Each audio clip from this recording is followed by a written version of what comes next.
అందరికీ నమస్కారం. నా పేరు చూకుల దుర్గాప్రసాద్ శాస్త్రి, బాపట్ల జిల్లా, బాపట్ల. ఈ రోజున ఒక సామెతతో ఈ యొక్క వీడియో ప్రారంభం చేస్తున్నాను.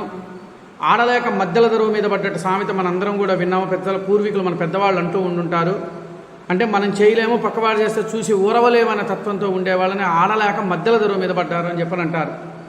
నేను ఈ మాట ఎందుకన్నానంటే, గత ప్రభుత్వంలో పనిచేసిన వైసీపీ నాయకుడు ఒక మంత్రిగా పనిచేసి ఆ మంత్రికి ఆ మంత్రి పదవి హోదాకు కూడా సరైన న్యాయం చేయలేని ఆ వ్యక్తి ఈ రోజున ఒక ప్రెస్ మీట్లో మాట్లాడుతూ ఈ ఎన్డీఏ ప్రభుత్వాన్ని, నారా చంద్రబాబు నాయుడు గారిని మాట్లాడుతున్న ఒక వీడియోని మీకు క్లిప్పింగ్ నేను పెడతాను. ఆయన ఎవరో కాదు, పాపం పేర్ని నాని గారు, మచిలీపట్నం ఎమ్మెల్యే ప్లస్ మంత్రి, మాజీ మంత్రి ఆయన ఓడిపోయాడు. ఆయన మాట్లాడుతున్నాడు ఎన్డీఏ ప్రభుత్వం గురించి, చంద్రబాబు నాయుడు గారి గురించి ఆయన మాట్లాడుతున్న ఒక వీడియో క్లిప్పింగ్ మీకు పెట్టిన తర్వాత మనం విశ్లేషణకు వెళ్దాము. ఖచ్చితంగా అందరం కూడా ఈ ఒక్క వీడియో చూడండి, అసలు ఏం మాట్లాడాడు అనేది. స్పృహ లేకుండా ఏదేదో 11 అని, 11, 12, 23 మన బతుకు 23 కాదా? 5 ఏళ్ల క్రితం మన బతుకు 23 కాదా? రాజకీయాల్లో మోసం చేసి కొద్ది కాలం ప్రజల్ని ఏమన్నా ఏమార్చచ్చు. ప్రజలు ఇప్పటికే 10 మాసాల్లోనే మీ బ్రతుకులేమిటో, మీ మోసాలేమిటో ప్రతిదీ అర్థం చేసుకున్నారు. చూశారు కదా ఆ వీడియో. ఏం మాట్లాడాడు దాంట్లో? 11 సీట్ల, 13 సీట్ల, 23 సీట్ల అని చెప్పని మాట్లాడుకుంటూ వచ్చాడు. మోసం చేసి గెలిచారు అని చెప్పని అంటున్నాడు. సారు, మన పేర్ని రాణి గారు, నేను ఒక ప్రశ్న అడుగుతాను మిమ్మల్ని. మరి మీరు గెలిచింది ఎట్లా గెలిచారండి? తండ్రి శవాన్ని అడ్డం పెట్టుకొని మీరు గెలవలేదా? తండ్రి చనిపోతే సంతకాల సేకరణ చేసి గెలిచిన మాజీ ముఖ్యమంత్రి వైఎస్ జగన్మోహన్ రెడ్డి గారితో పోల్చుకుంటే మా నాయకుడు, మా చంద్రబాబు నాయుడు, మా నాయకుడు 100కి 1000 రెట్లు కరెక్ట్. ఎందుకో చెప్పంటారా? కష్టకాలంలో ఉన్నానని భరోసా ఇచ్చాడు. ప్రతి కార్యకర్తకి నేను అండగా ఉన్నానని భరోసా ఇచ్చాడు. కార్యకర్తలందరూ కూడా, ప్రతి ఒక్క కార్యకర్త అందరూ కూడా కష్టపడి తెలుగుదేశం పార్టీని గెలిపించాలనుకున్నారు, గెలిపించారు. మీలాగా దొంగ రాజకీయాలు ఆడి మేము చేయలే. ఏంటి 11 సీట్ల 23 సీట్లు వింగభావంతో మాట్లాడారు అని చెప్పి నువ్వు మాట్లాడు. మరి 23 సీట్లు వచ్చిన చంద్రబాబు నాయుడు గారిని సాక్షాత్తు సభాపర్వంలో మీరు అవమానం చేసినప్పుడు మీరందరూ చప్పట్లు కొట్టి గగ్గోలు పెట్టిన దాఖలాలు లేవా?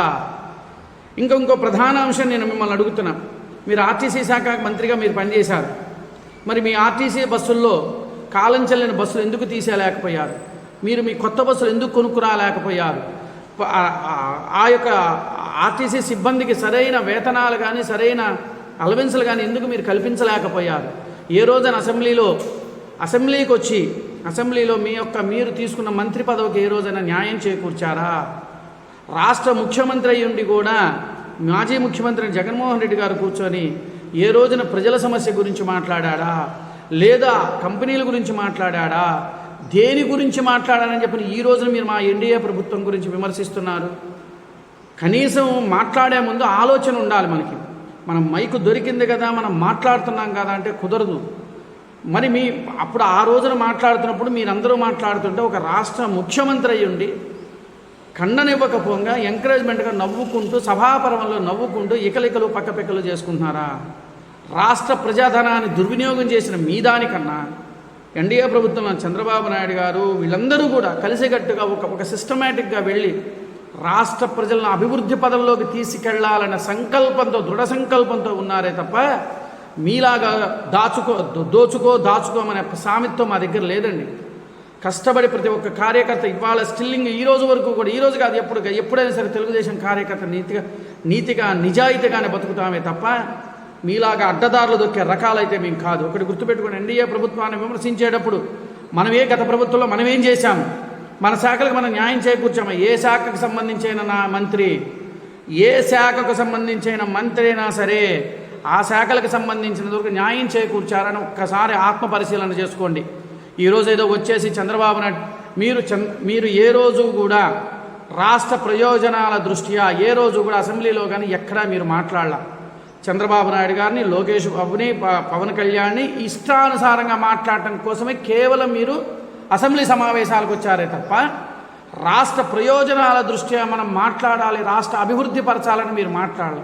ఇవాళ వచ్చేసేదో చెబుతూ ఉంటే రాష్ట్ర ప్రజలు ఏదో వింటారు, మేము చెప్పింది ఏదో వింటారని చెప్పని అనుకుంటున్నారు. ఎవ్వరు వినే స్థితిలో ఎవ్వరము లేము. ఎందుకంటే మీరు చేసిన మోసపూరితమైన మాటలు ఆంధ్రప్రదేశ్ రాష్ట్రంలో 5 కోట్ల మంది జనాభాకి పూర్తిగా అవగాహన ఉన్నది. మాట్లాడే ముందు చాలా జాగ్రత్తగా మాట్లాడటం నేర్చుకోండి. మనం ఏదో మాట్లాడితే కుదరదు. నేను చేసిన ఈ యొక్క వీడియో నేను చెప్పినవి కరెక్టా కాదని మీకు అనిపిస్తే మీరు ఖచ్చితంగా కామెంట్స్ అయితే ఖచ్చితంగా తెలియచేయాలి. నా వీడియోని చూస్తున్నారు కానీ కామెంట్స్ మాత్రం తెలియజేయడం లేదు. దయచేసి మీరు కామెంట్స్ ఖచ్చితంగా తెలియజేయాలని నేను కోరుకుంటున్నాను. నమస్కారం. నా పేరు చూకుల దుర్గాప్రసాద్ శాస్త్రి, బాపట్ల జిల్లా, బాపట్ల.